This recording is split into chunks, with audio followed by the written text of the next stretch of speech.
গত কয়েক মাস বাজে পারফর্মের জন্যই সমালোচনায় ভাসান মুস্তাফিজুর রহমানকে। তবে এবার চেন্নাইয়ের কোচ নিজের মুখেই করলেন মুস্তাফিজের প্রশংসা। শুধু প্রশংসায় না, স্বীকৃতি দিয়েছেন দক্ষ বোলার হিসেবে। সেই সাথে মুখ খুললেন মুস্তাফিজের পরের ম্যাচে একাদশে থাকা নিয়েও। তাতে নিঃসন্দেহে বলা যায় আইপিএলে মুস্তাফিজ সব কয়টি ম্যাচেরই একাদশে মাঠে থাকছে। আইপিএলে দেশে ফেরার আগেই মুস্তাফিজ আর মাত্র একটি ম্যাচই মাঠে নামার সুযোগ পাবে, এরপরেই ধরতে হবে দেশের বিমান। চলতি আসরের প্রথমবার চেন্নাইয়ের জার্সি গায়ে মাঠে নেমেছেন মুস্তাফিজুর রহমান। শুরুটা উদ্বোধনীতে খুব ভালোই করেছিল, তবে মাঝপথেই ছন্দপতন মুস্তাফিজের। রান খরচের খাতায় দাফিজ।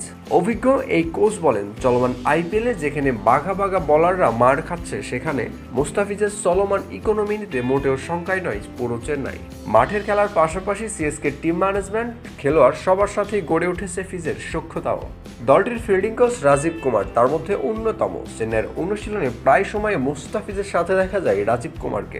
কখনো ফিল্ডিংয়ে দক্ষ হওয়ার পরামর্শ দেন, আবার কখনো ফিল্ডিংয়ে দক্ষ হওয়ার কাটাছেঁড়া অনুশীলন, আবার কখনো ব্যাটিং করতেও দেখা যায় ফিজকে। এছাড়া ম্যাচের বাইরে নিয়মিত আড্ডা তো থাকেই। শনিবার চেন্নাইয়ের অনুশীলনে রাজীবকে দেখা গেলেও ছিলেন না মুস্তাফিজুর রহমান। ম্যাচের আগের দিন অনুশীলনে না থাকায় শঙ্কা জাগে পরবর্তী ম্যাচে ফিজকে একাদশে রাখবে তো সিএসকে। সেই শঙ্কা দূর করেই স্বস্তি এনে দেন রাজীব। তবে শনিবার না আসলেও এর আগে শুক্রবারে চালিয়ে যান কঠিন অনুশীলন। মুস্তাফিজ একাদশে ফেরার মিশনে নিয়েছেন হায়দ্রাবাদের ব্যাটারদের বিপক্ষে সেরা প্রস্তুতিও।